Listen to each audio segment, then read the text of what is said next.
Enniskillen is the county town of Fermanagh. Founded in 1612 under a royal charter by King James I, it later developed from a typical mid-18th century market town into the thriving commercial centre which you see today. It is an island town, and the older residents take special pride in having been born on the island itself, between the bridges. The town's location at the narrows linking Upper and Lower Lough Erne makes it ideal for both holidaymaker and fisherman alike.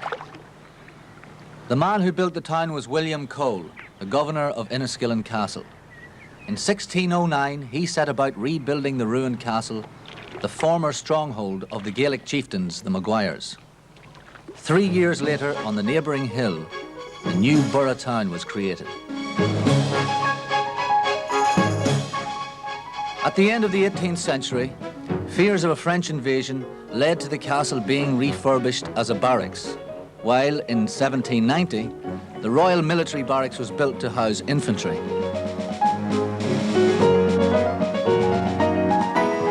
Enniskillen now prospered as a garrison town, home to two famous regiments, the Royal Enniskillen Dragoons and the Royal Enniskillen Fusiliers.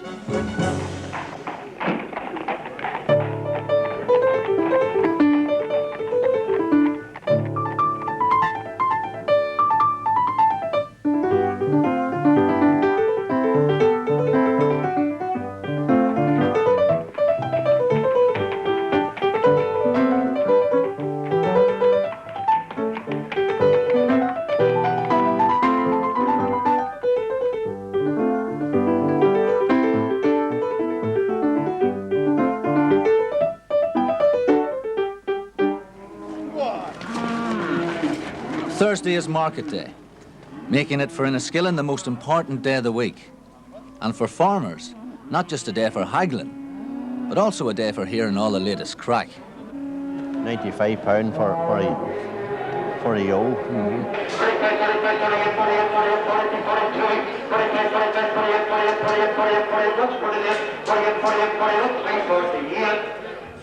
We always look forward to a good fair in Enniskillen. Enniskillen had the name of being a great fair, always. We used to say there's a man for everything at Enniskillen Fair. There's a man to buy old cows, there's a man to buy calves, there's a man to buy bullocks, a man to buy everything. Great fair. The fair day itself, in those days it wasn't sort of neatly packaged, and carts and stock were actually distributed, if you like, along the side paths, you know. 15 miles away lies the border with the Republic and an unapproved route to the Enniskillen Fair over these hills. I smuggled 2 fat heifers for 2 neighbour men that lived across the border in County Cavan, just beside the village of Black Lion. I got £11 each for the 2 fat heifers. It was a great price at the time because cattle, in a year or two, cattle were much cheaper. We went off and we went into a pub and we got 2 bottles of Guinness and we were men of the world. And the tradition continues today. A day of hard bargaining, followed by a pint of that world-famous stout. My father and his father before that were blacksmiths.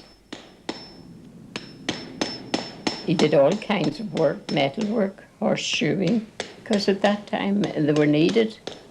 There were such a lot of horses and very few motor cars at that time. The butcher shop, you see, was open, completely open to the weather, and there was always sawdust on the floor, and it was a form of refrigeration. I'm not quite sure. A great deal of the local agricultural produce was handled by the Scottish Wholesale Cooperative Society for export to Glasgow. It was one of the town's largest employers. They'd come round the states, there's turkeys in Cooper's, or there's turkeys in the Scotch store, and all the women went out, well, maybe for 2 months. They didn't lift their money till a couple of days before Christmas. Well, that's how the children got a lot of toys, and, you know, well, then around Christmas time, all the turkeys that you plucked, they used to hang them outside the front of the shop. And the diamond there of a fair day, you'd get maybe Mr. O'Brien selling second-hand clothes, and he might fit a coat onto you and have the whole back of it hill in, and you'd think it was a dead fit. You'd get home, you could put 10 people into it, you know. There was a marvellous shop in the hollow of the town called Wesley J. Elliott's. It came from a good Methodist family, obviously, and he had this lovely habit that you never see now in shops of hanging the stuff on long wooden battens around the shop door, as well as cramming the windows full of everything, so that you had suits and dresses and rubber boots and hats and caps and everything you could possibly think of. A great profusion, a great offering of stuff, you know. And when you went into it, you went in almost as into a bazaar, because you had to duck your head to avoid the Wellington boots as you went in, you know. That to me was real shopping. Real shopping too, because these were local family businesses, traders who literally lived above the shop.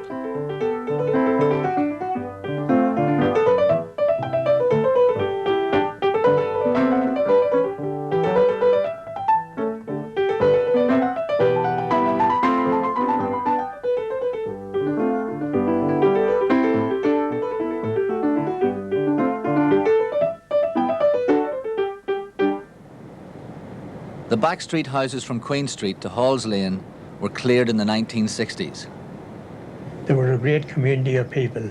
There was roughly 863 people lived round the streets, and everyone was poor. There was a lot of people suffered from TB, and even when a child was born, it was christened fast maybe the next day in case it died. There was an awful lot of children died very young. Like every week there'd be 2 or 3 people died round the streets.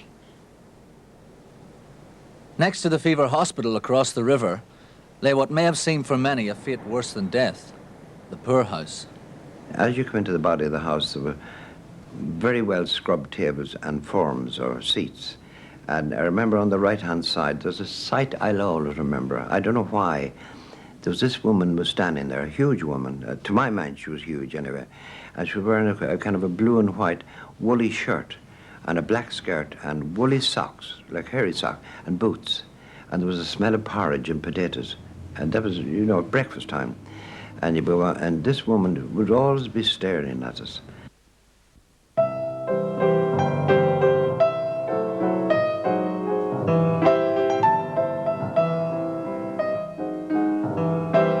It wasn't all hardship in Enniskillen in the early decades of the 20th century. Some had time for gentle, leisurely pursuits.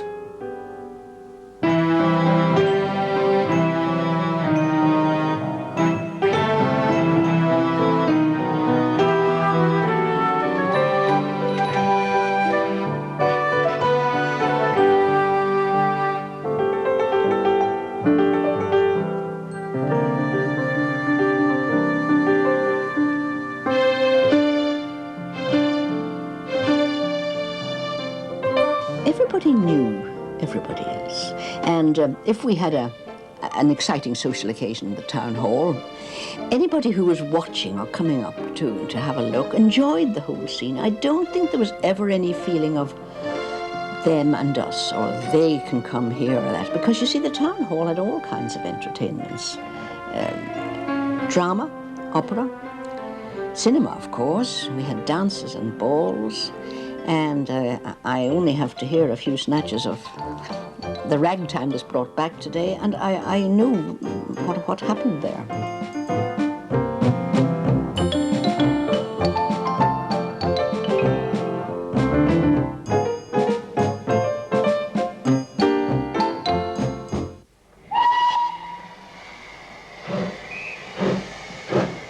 Enniskillen railway station was completed in 1859.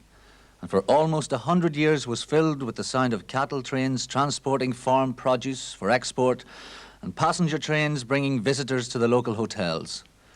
And in its heyday in the 1930s, it saw off a host of Sunday afternoon excursions to Bundoran. And then there was the lake for whiling away those sunny days, sailing and rowing.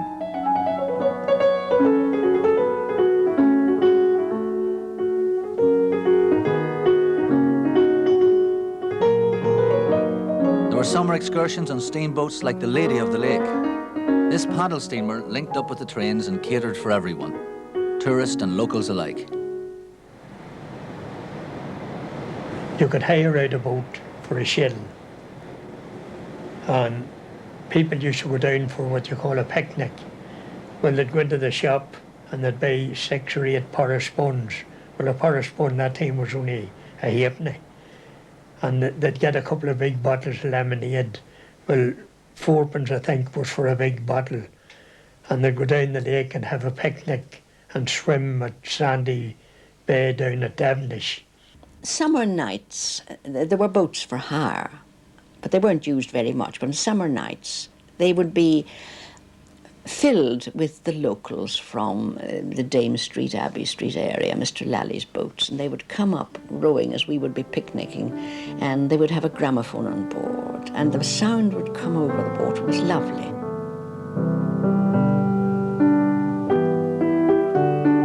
I never really remember Lough Erne, funny enough, as in any way an angry stretch of water. But I always remember it as a shimmering, flat sheet.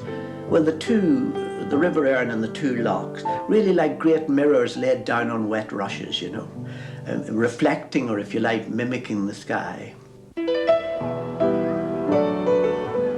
Enniskillen remembers its past, now 400 years. But it also looks towards the future, combining the old with the new. The town boasts perhaps the most beautifully sited theatre in Ireland, the Ardone, the theatre by the lakes. Yet if the people of Fermanagh may treasure Enniskillen first and foremost for its market and its shops, there is no doubt that its history and exquisite setting will always remain an enduring attraction for all.